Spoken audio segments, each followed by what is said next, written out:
भूमिगत गर्भवती इच्छाधारी नागिन।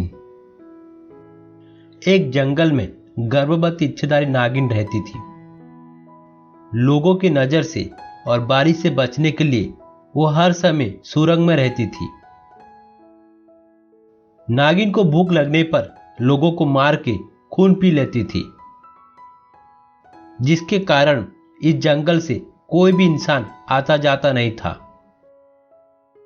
उसी जंगल के पास में एक गांव बसा था। उसी गांव में साधु बाबा रहते थे। साधु बाबा बहुत ही लालची और बुरे इंसान थे। अपनी शक्ति का गलत उपयोग करके लोगों को डराया करते थे। साधु बाबा जो कहते थे गांव वाले वही करते थे। बाबा जी, आपको मानना पड़ेगा, ये गांव वाले आपके गुलाम हो गए हैं। साधु बाबा अपनी जादुई उड़ान से गांव वाले को अपनी नजर में रखते थे। कौन क्या करता है, लोग किधर जाते हैं, सबकी नजर रहती थी।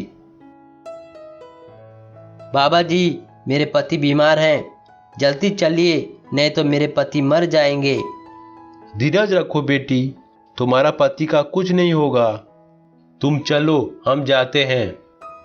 ये तो रोहन की पत्नी है, जिसने मेरे खिलाफ पुलिस को बुलाया था।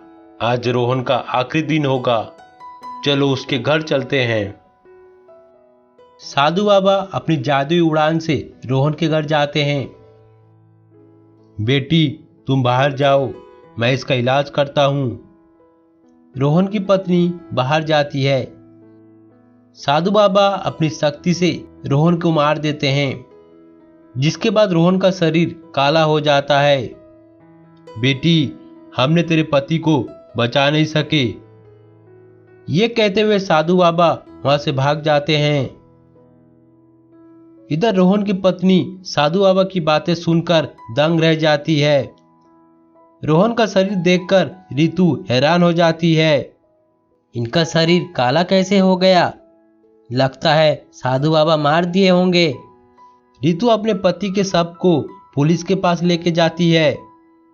तभी उसके रास्ते में इच्छाधारी नागिन आ जाती है। कौन हो तुम? मेरे रास्ते में क्यों आ रही हो? मैं एक भूखी नागिन हूं। आज तुम्हें मार के तुम्हारा खून पी लूंगी। तुम मुझे मारना चाहती हो तो मार दो, ऐसे में जी के क्या करूंगी? मेरा पति तो मर गया है, मैं भी मरना चाहती हूं। इच्छाधारी नागिन रोहन का शरीर देखकर डर जाती है। अरे, तेरे पति को साधु बाबा ने मारा है, जिसके कारण इसका शरीर काला हो गया है।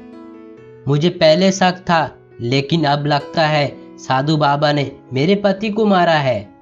नागमणि के कारण उसने मेरे पति को मार दिया था और मुझे इस जंगल में कैद कर दिया है, जिसके कारण मेरी शक्ति कमजोर हो चुकी है। अगर तुम साधु बाबा के पास से नागमणि ला के दोगी तो मैं इस कैद से आजाद हो जाऊंगी, फिर साधु बाबा को मार दूंगी।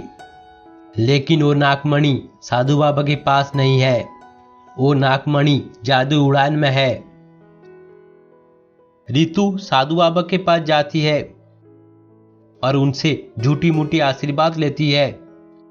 रितु चुपके से जादुई उड़ान के पास जाती है और नागमणि को ढूंढती है। तभी उसकी नजर नागमणि के ऊपर पड़ी। रितु नागमणि को लेकर वहां से भागने लगती है। इधर साधु बाबा को पता चल जाती है किसने नागमणि को छुआ है। साधु बाबा जादुई उड़ान के पास जाते हैं। देखते हैं नागमणि नहीं है। नागमणि ना होने के कारण जादुई उड़ान उड़ नहीं पाता है। साधु बाबा ऋतु के पीछे पीछे जाते हैं। इधर ऋतु भागते भागते इच्छाधारी नागिन के पास पहुंच जाती है। इच्छाधारी नागिन नागमणि पाते ही वो कैद से आजाद हो जाती है। तभी साधु बाबा वहां पहुंच जाते हैं। आओ साधु बाबा आओ, तुम्हारा स्वागत है इस जंगल में। तुम्हारी मौत तुम्हें यहां लेके आई है। साधु बाबा अपनी शक्ति से नागिन को मारना चाहते हैं, लेकिन नागमणि होने के कारण इच्छाधारी नागिन का कुछ नहीं होता है। इच्छाधारी नागिन साधु बाबा को मार देती है। तुमने मेरी बहुत मदद की हो, मैं तुम्हारे लिए क्या कर सकती हूँ? तुम मेरे पति को जीवित कर दो। इच्छाधारी नागिन नागमणि की शक्ति से रोहन को जीवित कर देती है। यह देखकर ऋतु खुश हो जाती है